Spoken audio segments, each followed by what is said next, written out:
today's video, we'll take a look at one of the treatments I created for a commercial that I directed for Samsung a few months back. I will go through the idea that I initially pitched to the creative agency and compare it to the final result that we delivered to the client. And I'm excited to share some insights with you about directing commercials, especially the tricks I use when pitching for a job like this. So I randomly met this producer guy at a filmmaker event in my town, and later he hit me up asking if I'm available on certain dates, and I was like, sure, yeah, let's do this. And then a few days later, he tells me I'm shortlisted and need to submit a director's treatment in 2 days. And by the way, if you don't know what a director's treatment is, check out the other video I made about it. And I seriously hate writing treatments all alone in my room, especially when I'm in a bit of a rush. So I met with him for a coffee and went through my questions, concerns, and some of my vague, soft ideas. And once we figured out what we could and couldn't do with our budget, I got to work on writing my treatment. This one was a medium budget social media spot, and frankly, it was quite an easy gig. And as usual, we had to create adaptations for different regions and languages, plus multiple resolutions to maximize the client's budget. And the end result was meant to be published as stories, posts, pre-roll, banner, and some printed photos. I assume that the media placements is probably where the major part of the client's budget was spent. If you want to take a look at the original brief and my treatment, you can find the download link in the description and study it on your own after watching this video. Agency brief versus my treatment. Like I said, this was quite an easy gig, and it didn't take me a lot of effort to come up with my main idea. When I saw the agency brief, I noticed that it was written by someone who doesn't have a lot of experience in writing screenplays, and their script wasn't very visual. I don't know how, but when you see these agency scripts, often you can kind of tell. I knew immediately that I wanted to take a minimalistic approach and ditch all the unnecessary fluff in the script.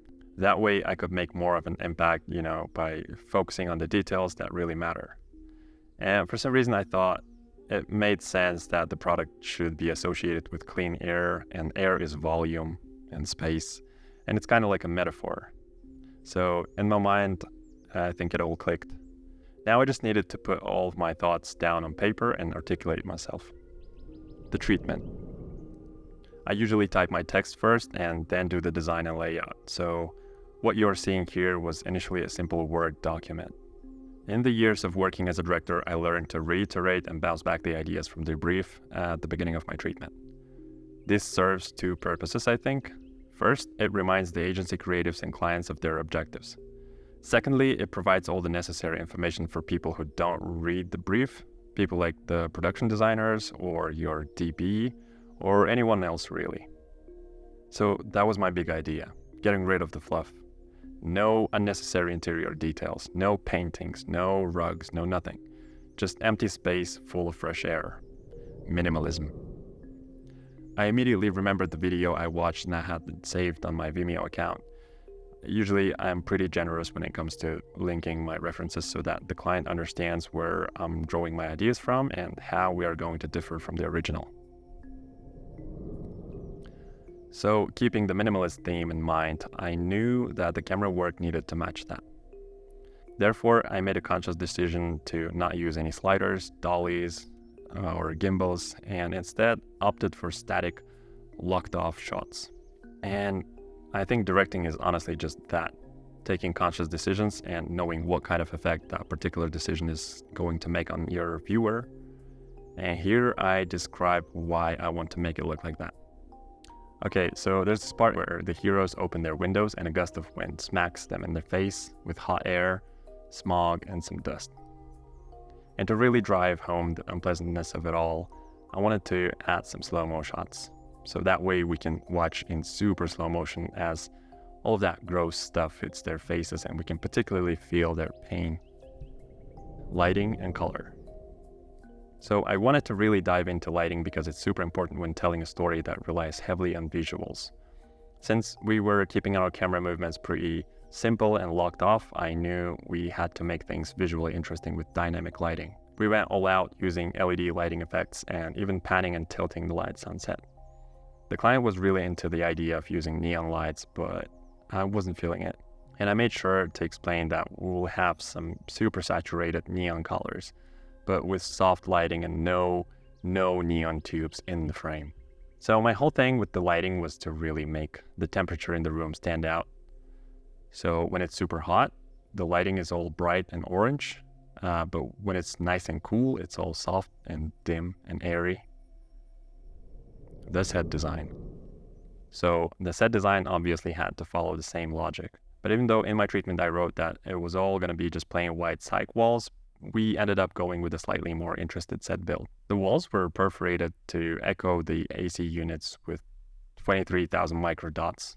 The client really loved that we brought it up. Here are some more reference images that I pulled from FrameSet and Pinterest. Alright, so I wanted to write a bit about characters because my idea was to make them super recognizable. I didn't want to confuse the viewer or waste their time with background info and all that. We only needed the bare minimum here. So we've got this girl who's really into fashion and takes good care of herself. Then there's this group of friends who get together and to play tabletop games sometimes. And finally, we've got this grown man who knows the value of a good night's sleep. And that's all we really need to know to get the message across. Let's talk about wardrobe for a second. So basically, I just repeated the ideas that were in the brief. I also threw in some of my own preferences and left out stuff that I'm not a fan of seeing on the screen. And I didn't really add all that much here. I just modified the client's vision, really. So it took me years to nail down the art of creating effective treatments. And I had to experiment with different tactics and figure out what worked best. But I recently put all of my knowledge on the subject into a 50-page ebook. And I gotta say, it's been really cool to hear from so many people who say it's helped them to get clear on how everything works. If you're looking to up your treatment game and increase your chances of getting hired, definitely give it a look. I'll drop the links in the description for you. Alright, let's get back to the video. Storyboards. So I think this part is super important. And normally I don't do this, but sometimes you can just tell from the briefing call that the agency creatives or clients aren't very visual people. They're really slow to understand your language and see how you see the story. This is where it might be a good idea to just put the storyboard right away and let them see with images exactly how you see the story being told, like the camera moves, angles, and maybe even blocking. I mean, yeah, it takes a bit more time and it does require more thinking. And yes, it's a commitment because if they approve it, usually there's no changing it afterwards. But if you're serious about it, you should know your coverage beforehand anyway. And if certain things change down the line, like the location changing, you'll have to make a new storyboard and get it approved once again. But I think that's no problem. So let's quickly go through one of my storyboards here. And again, you can download this file and study it by yourself if you need or want to. Story number 1, it's called Catwalk. So the video starts with a static shot and we get a close-up of some legs running on the treadmill. Next, we see the girl's wide shot in her space and the lighting is like hot, like the sun is burning the room. She's all sweaty and it's tough for her to keep running. She hops off the treadmill and walks right up to the window. Then we see a close-up of her hand opening the sash. And then we get an even closer shot of her face. It's in slow motion and we can hear the wind, the water drops, and particles sticking to her face. We watch as her expression changes from exhausted to shocked. She quickly shuts the windows and grabs the air conditioner remote, then turns it on. We get a close-up of the product showing off its 23,000 microholes that let in air without any direct wind, because that's the whole point of the product. The lighting suddenly becomes colorful neon and the sound design matches that upbeat mood with energetic music. We cut to a medium shot of a girl walking through a space filled with neon lights, and she's wearing a fashionable outfit with camera flashes going off left and right. Bathed in neon spotlights, she exudes energy and vitality. You can hear the noise of people chatting in the background.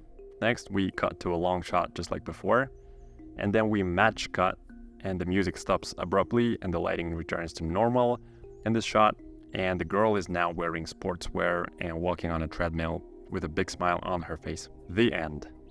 Editing. If describing your editing doesn't really help people understand your story any better, like why bother? Here I just threw in a video reference that I think has really good pacing and editing. It gives the reader a better idea of how I want the story to feel. Sound design.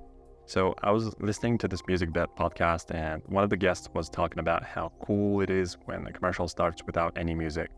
I don't know why, but it just hits different. Like, it doesn't immediately scream commercial, and it's more intriguing. And I've always felt that way too, so I figured I should use that approach here. And that's why the beginning of the story is all about careful sound design and some really good ambient sounds. The music doesn't kick in until way later in the story, but I think it's worth the wait.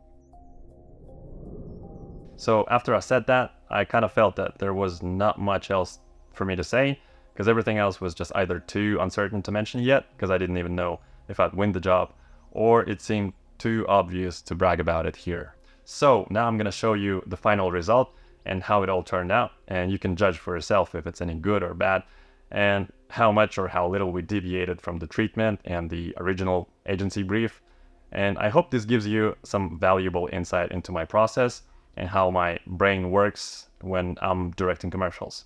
And before you start watching, I just gotta say that this wasn't a one-man band thing. There were so many awesome people involved in making this happen. I'm super grateful. We get to do this for a living. I always try to remind myself how much I love hanging out with these people. So like getting paid to do this, it definitely feels like a dream job for me. So sit back and enjoy watching.